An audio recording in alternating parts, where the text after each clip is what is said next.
Hello guys, welcome to our YouTube channel Kaushik classes. आज की video में हम डिस्कस करने वाले हैं चंडीगढ़ पुलिस कांस्टेबल का क्वेश्चन पेपर।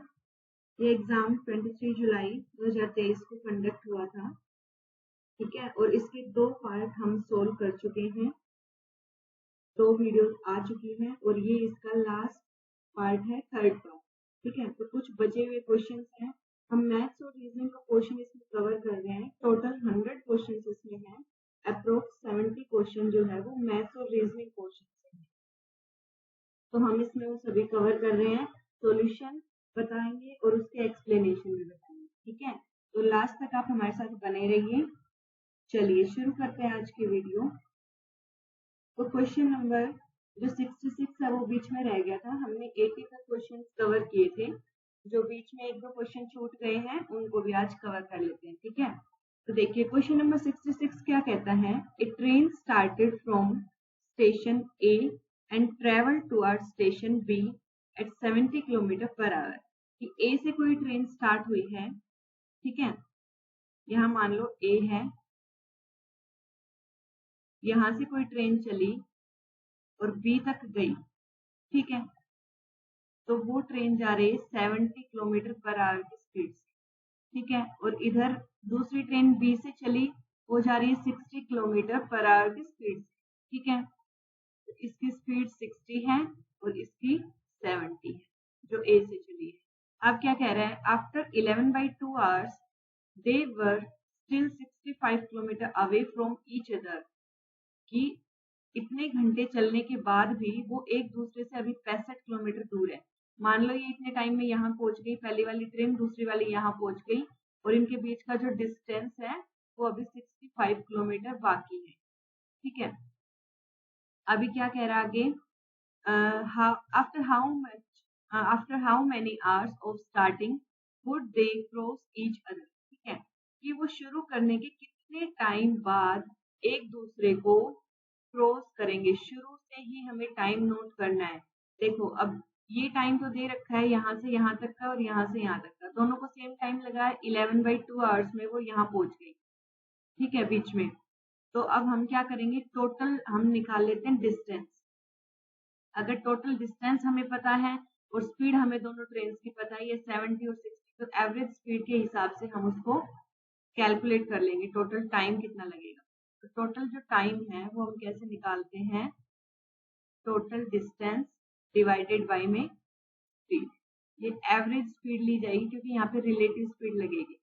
दोनों अपोजिट डायरेक्शन में जा रही तो दोनों की स्पीड ऐड हो जाएगी। तो स्पीड तो हमारे पास आ जाएगी, लेकिन हमें डिस्टेंस कैलकुलेट करना है। डिस्टेंस देखो, जो यहाँ से यहाँ तक है, जो ये इस पॉइंट से इस पॉइंट तक है, ये 65 किलोमीटर है। तो हमें ये पता लगाना है यहाँ से यहाँ तक कितना डिस्टेंस है और इधर ए पॉइंट से इस पॉइंट तक कितना डिस्टेंस है। मान लो इसको सी और डी नाम दे दिया, ठीक है, ये सी और डी पॉइंट है। तो ए सी और बी डी हम पता लगा लेंगे। देखो टोटल जो डिस्टेंस ए बी है वो किसके इक्वल आएगा, A C plus C D plus B D, इसी के इक्वल आएगा। तो सी डी हमें पता है 65 है। ए सी कैसे निकालेंगे, यहाँ से स्पीड, यहाँ से ट्रेन 1 जा रही है जिसकी स्पीड 70 है और उसको टाइम लग रहा है 11/2। तो जो ए सी है वो कितना आ जाएगा, उसकी स्पीड है 70 किलोमीटर पर आवर और उसको डिस्टेंस टाइम लग रहा है 11/2 आवर्स, ठीक है। और अगर हम ऐसे ही करके बी डी कैलकुलेट करेंगे, बीडी आप निकालोगे तो उसकी स्पीड है 60 और उसको भी सेम टाइम लग रहा है क्योंकि इतने टाइम बाद वो दोनों यहाँ पे पहुंचे, ठीक है। तो अब इस वैल्यू को हम यहाँ पे रख देंगे तो डिस्टेंस की वैल्यू जो ए बी की वैल्यू है हमारी वो कितनी आएगी, देखो ए सी की वैल्यू है 70 इंटू 11/2 यानी कि 770 डिवाइडेड बाई में 2 प्लस इसकी वैल्यू है 65 किलोमीटर और बीडी की वैल्यू है 660 डिवाइडेड बाई में 2 हो जाएगा, ठीक है। अब इसको पूरे तरीके से सोल्व करके डिस्टेंस की वैल्यू हम यहाँ पे कैलकुलेट करेंगे। देखो 770 को जब हम 2 से डिवाइड करेंगे तो कितना आएगा, 385 प्लस 65 प्लस 660 को 2 से डिवाइड करेंगे 330, तो टोटल 300 300 600 और ये कितना हो गया 780 780 के समथिंग जो है डिस्टेंस आ जाएगा आपका। अब देखिए इससे आगे कैसे करेंगे, डिस्टेंस आ चुका है, एवरेज स्पीड क्या होगी, अगर दोनों अपोजिट डायरेक्शन में जाते हैं तो जो स्पीड है हमेशा ऐड की जाती है, ठीक है। तो दोनों अपोजिट डायरेक्शन में जा रहे हैं, एक बार इसको क्लीन कर लेते हैं ताकि अच्छे से आपको समझ में आए। 1 मिनट, ठीक है। तो इस तरह से आप इसको कैलकुलेट करेंगे, जस्ट अ सेकेंड।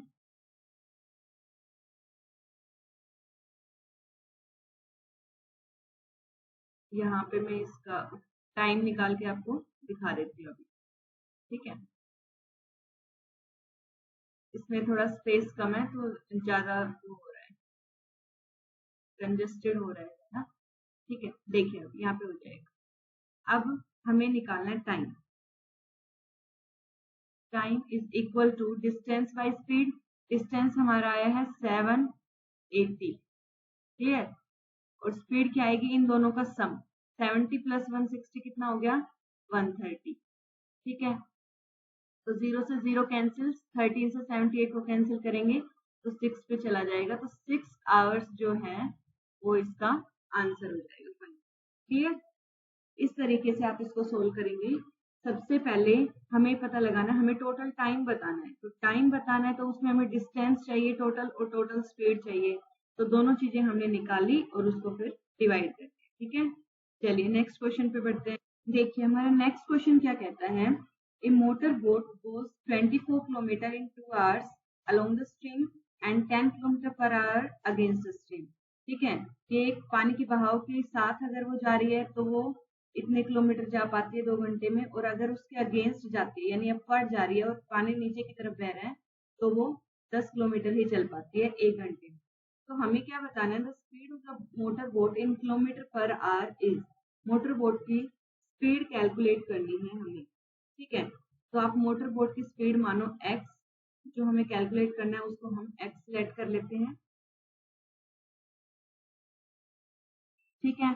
और पानी की स्पीड हमने मानी y, ये जो स्ट्रीम है जिसके अलोंग, और अगर देखो अलोंग जाती है डाउनवर्ड जा रही है, यानी ये मानो अगर डाउनवर्ड जा रही है तो दोनों की स्पीड ऐड हो जाएगी क्योंकि पानी भी उसको आगे धकेलेगा और अपनी स्पीड से तो वो जा ही रही है, ये स्पीड हो गई। तो उन्होंने क्या दे रखा है, अगर अलोंग जा रही है तो 24 किलोमीटर जाती है 2 घंटे में, तो स्पीड कितनी हो गई 12 किलोमीटर पर आवर, ठीक है। जो x प्लस वाई है मोटर बोट की जो स्पीड है ओवरऑल वो 12 किलोमीटर पर आवर हो गई इसके हिसाब से। अब हम देखते हैं अगर अगेंस्ट जाती है तो मोटर बोट की स्पीड जो है वो, उसमें से हम पानी की स्पीड को माइनस कर देंगे क्योंकि वो उसको अपोज करेगा, ठीक है। और ये कितनी है 10 किलोमीटर 1 घंटे में, तो 10 किलोमीटर पर आवर इसकी स्पीड हो गई। डिस्टेंस वाई में टाइम करके हमने स्पीड कैलकुलेट की, ठीक है।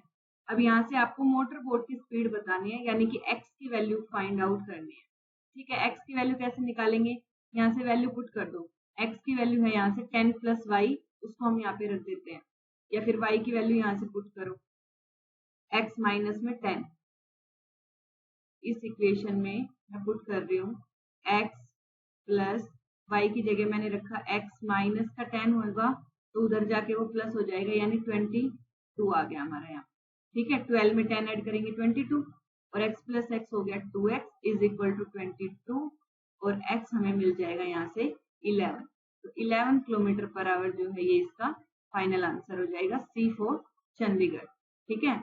इस तरह से सोल्व करना है। बस जब भी पानी की तरफ, पानी की बहाव के साथ साथ मोटर बोट जा रही है तो स्पीड ऐड करनी है, ठीक है, दोनों की, मोटर बोट की और स्ट्रीम की।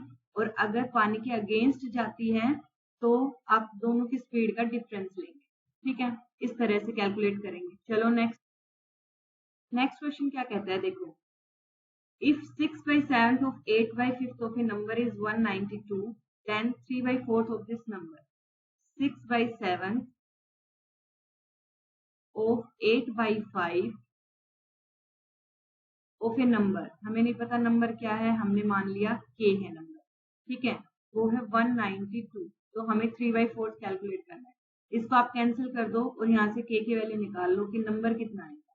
अगर हम इसको किससे कैंसिल करते, 6 से कैंसिल करो,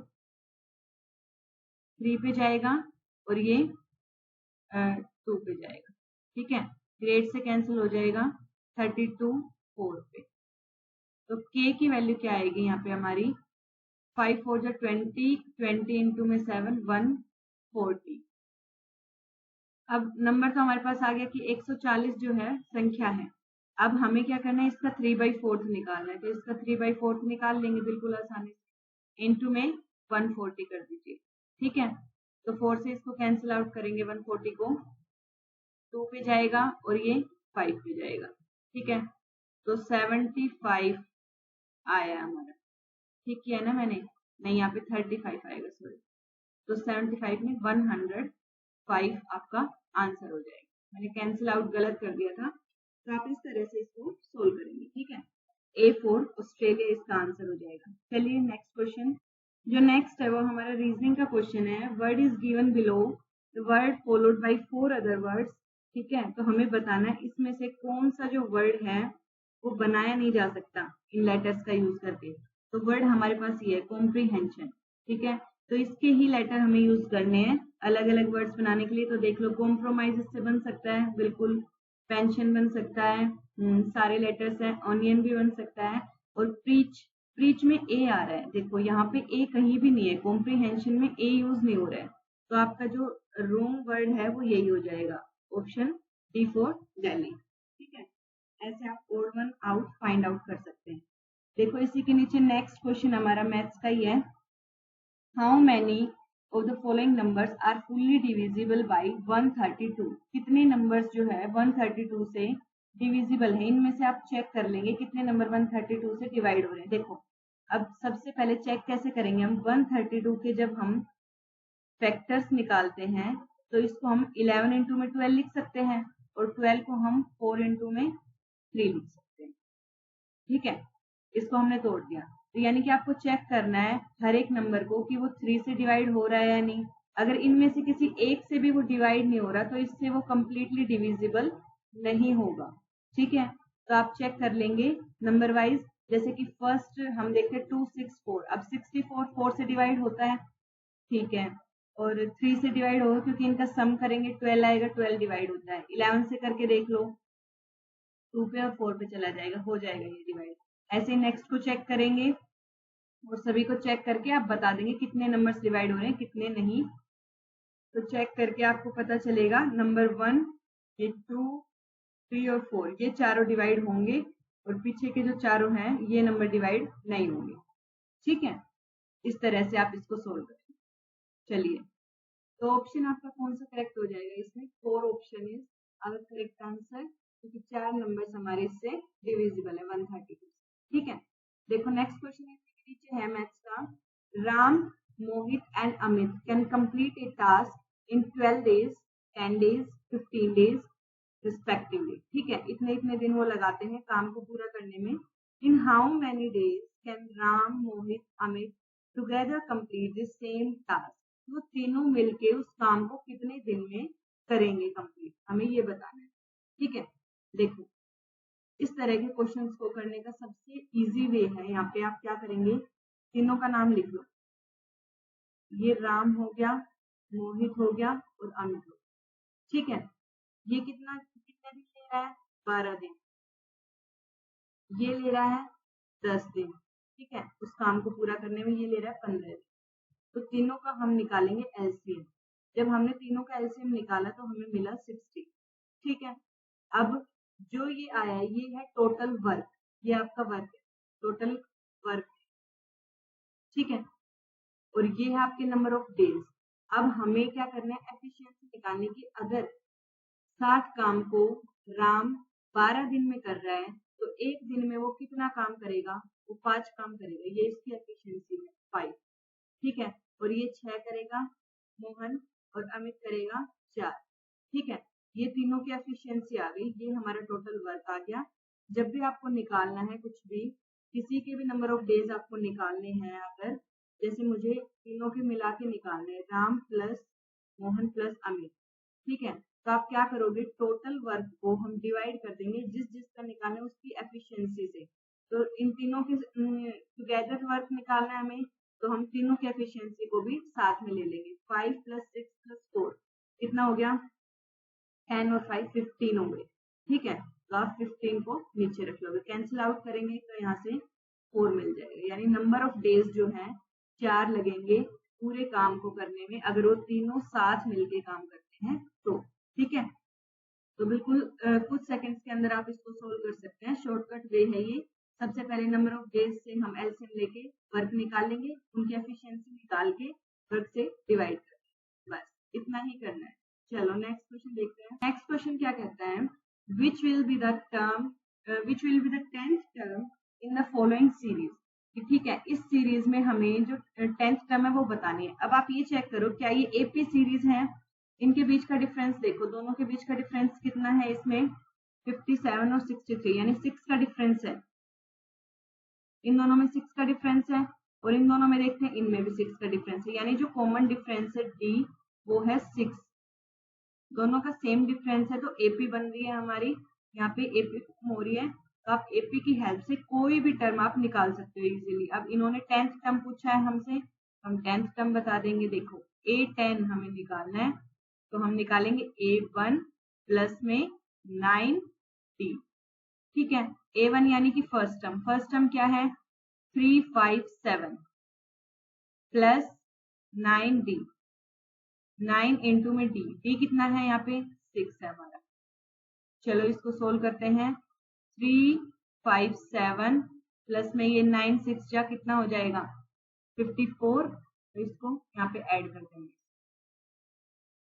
54, 11 11 और ये 4, यानी कि 411 is our correct answer. Option number B हमारा बिल्कुल करेक्ट आंसर, ठीक है।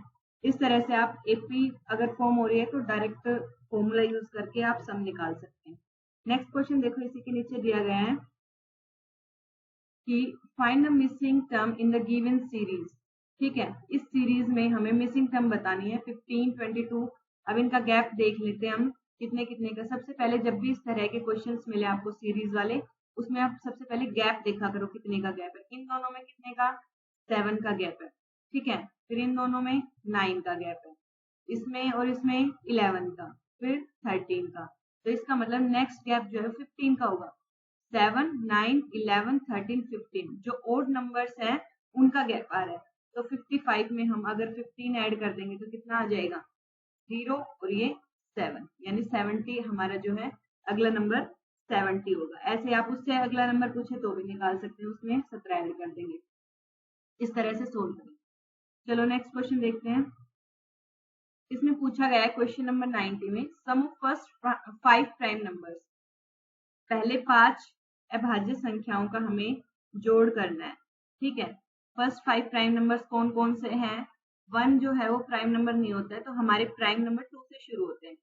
2 is our smallest even prime number, ठीक है। 2 3 और 5 7 9 नहीं होगा क्योंकि 9 3 से डिविजिबल है, 11, ठीक है। इन सब का हमें सम करना है। देखो कितना आएगा, ये 10 हो गए, 10 और 18 28, ठीक है। 28 इज आवर करेक्ट आंसर। तो बिल्कुल इजी था, बस प्राइम नंबर पता होना चाहिए क्या होते हैं जो केवल खुद से हो और 1 से डिविजिबल हो। देखिए क्वेश्चन नंबर 93 क्या कहता है, ratio of radii of cylinder to the cone is 1:2 if their heights are equal then the ratio of their volumes is, ठीक है। तो हमें उनकी अगर रेडियस का रेशियो दे रखा है 1:2 और हाइट इक्वल है, सिलेंडर और कोन, सिलेंडर का वॉल्यूम का फॉर्मूला होता है πr²h और कोन की वॉल्यूम का फॉर्मूला होता है 1/3 πr²h। अब h इसमें सेम दे रखा है, तो यानी कि हम डायरेक्ट लिख सकते हैं, यहाँ से आप डायरेक्ट देखो इसको करने का शॉर्टकट फॉर्मूला है, अगर R1/R2 हमें दे रखी है 1/2, तो अगर वॉल्यूम का रेशियो आपको निकालना है V1/V2, ठीक है, तो आप क्या करेंगे 3 इंटू R1/R2 का स्क्वायर कर देंगे। ठीक है, क्योंकि हाइट सेम है तभी करेंगे ये। अगर हाइट सेम है, ऊपर सिलेंडर की वॉल्यूम है, नीचे कोन की वॉल्यूम है, ठीक है, इसकी रेडियस आएगी सिलेंडर टू कोन, ये रेशियो आएगा यहाँ पे। और अगर उल्टा दे रखा है तो हम 3 को नीचे ले लेंगे। अब देखो 3 इंटू में R1/R2 1/2 है, स्क्वायर करेंगे तो 1/4, यानी कि 3/4 हमारा करेक्ट आंसर हो गया। वॉल्यूम का रेशियो निकालेंगे 3/4 आएगा, C4 चलेगा।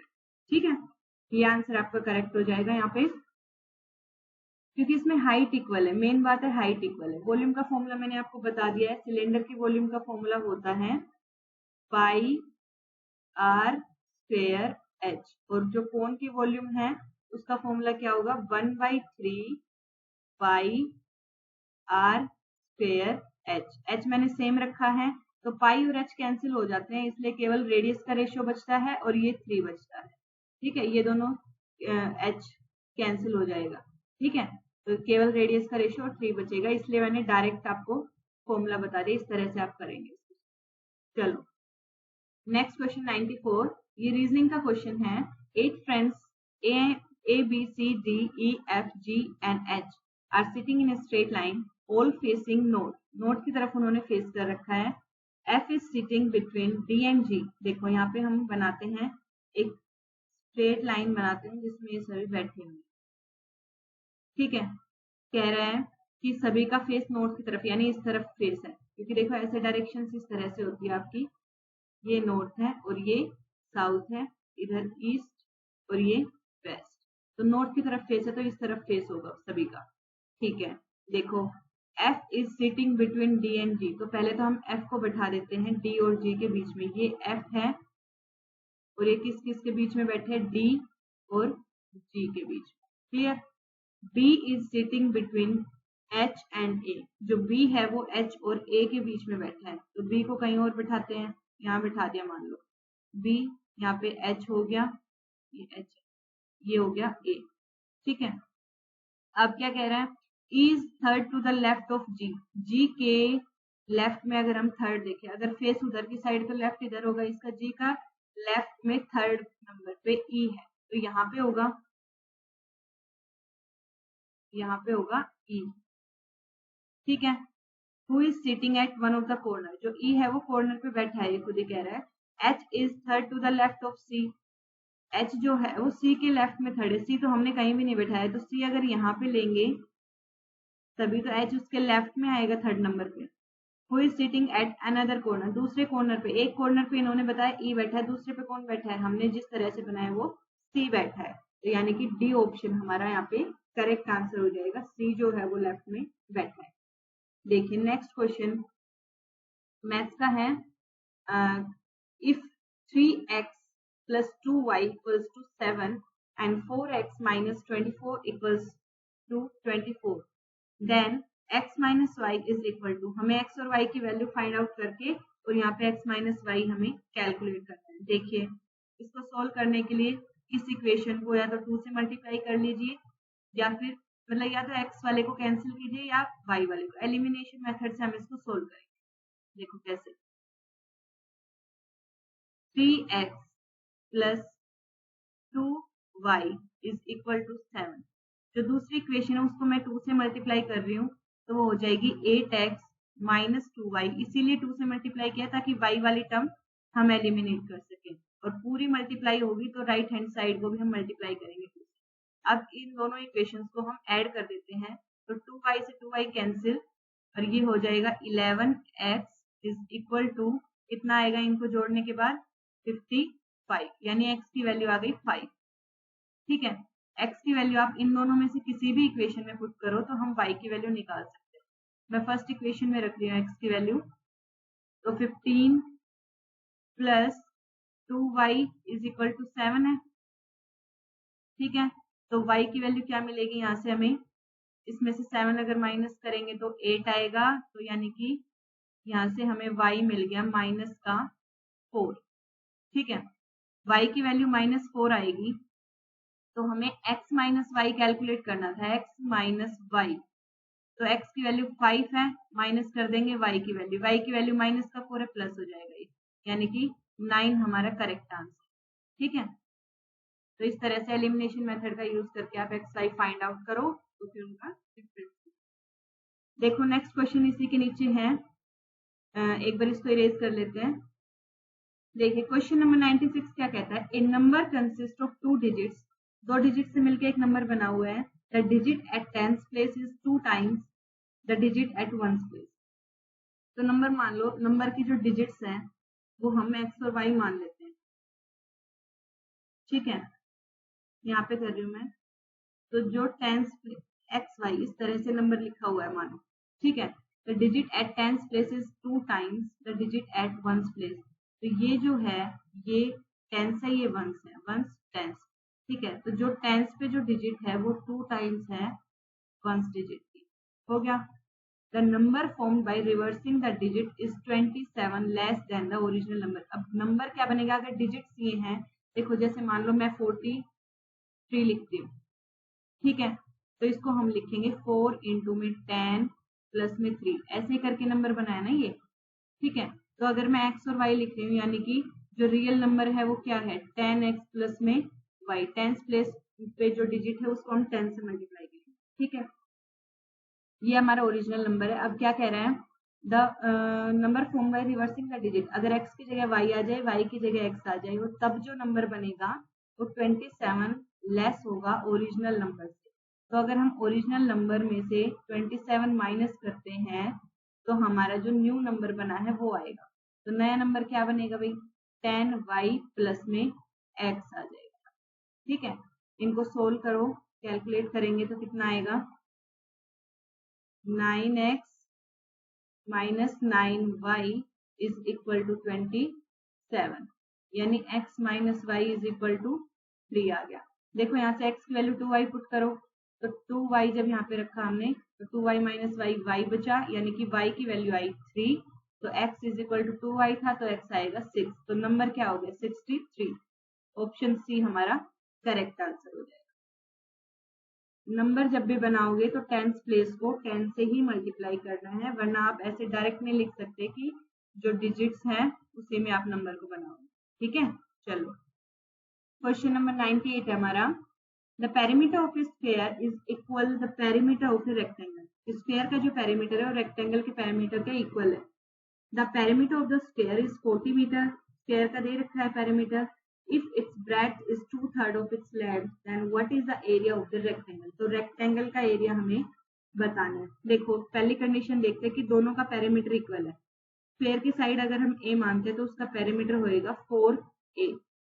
ठीक है, और रेक्टेंगल का पेरीमीटर क्या होगा 2 इंटू में लेंथ प्लस में ब्रेड। हो गया, ठीक है, first condition clear. The perimeter of the sphere is 40 metre, sphere का पेरीमीटर 40 मीटर दे रखा है उन्होंने, तो 4a जो है वो 40 के इक्वल होगा। तो यहाँ से आपने a की वैल्यू निकाल ली, a की वैल्यू आएगी 10। ठीक है, स्फीयर की साइड हमारी 10 आ गई। अब आगे, यानी l प्लस बी जो है 2l प्लस बी 40 के इक्वल था, तो l प्लस बी जो है वो किसके इक्वल आएगा 20 के इक्वल। अब क्या कह रहा है, if it's breadth is 2/3 of its length, जो इसकी ब्रेड्थ है जो बी है वो 2/3 है लेंथ की। ठीक है, तो हमें एरिया बताना है। रेक्टेंगल का एरिया होता है लेंथ इंटू में ब्रेड्थ। देखो यहाँ पे लेंथ इंटू में ब्रेड्थ हमें निकालना है। तो यहाँ से अगर आप देखते हैं तो मैं बी की वैल्यू अगर पुट करूं 2l बाई में 3, दोनों जगह पुट कर दो। पहले यहाँ पे पुट करो 2l बाई 3 ताकि l की वैल्यू आ सके। यहाँ से 12 बाई 3 जब आप पुट करेंगे तो जो 20 है वो किसके इक्वल आ जाएगा 5l बाई में 3 के इक्वल। 5 से इसको कैंसिल करो, 4 पे जाएगा और l की वैल्यू आई यहाँ से 12। l की वैल्यू अगर 12 आई है तो b की वैल्यू कितनी आएगी 2/3 आएगी इसकी। तो 12 का जब हम 2/3 करेंगे तो आएगा 8, है ना, हाँ 80 आएगा। ठीक है, तो एरिया निकालने के लिए हम 12 को 8 से मल्टीप्लाई करेंगे, यानी कि 12 8 जा 96।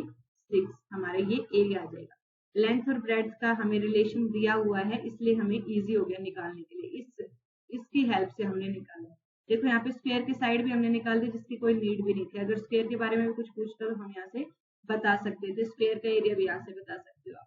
तो ऑप्शन भी हमारा यहाँ पे करेक्ट हो गया है। तो इसी के साथ हमने जो ये कंप्लीट पेपर है ये सोल्व कर लिया है। देखो आप 100 क्वेश्चन तक हम पहुंच चुके हैं, जिसमें केवल हमने जीके के क्वेश्चन छोड़े हैं जो 20 या 25 क्वेश्चन है।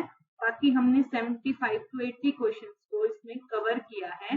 तीनों वीडियोस आप जरूर देखिए और अपने आंसर्स मैच कीजिए। कमेंट सेक्शन में हमें बताइए अगर आपको कोई और प्रॉब्लम है या कोई भी आंसर आपको आंसर की में मतलब गलत लग रहा है, ठीक है, सॉल्यूशन आपको समझ नहीं आ रहा है, जो भी प्रॉब्लम आती है आप कमेंट बॉक्स में डाल सकते हैं।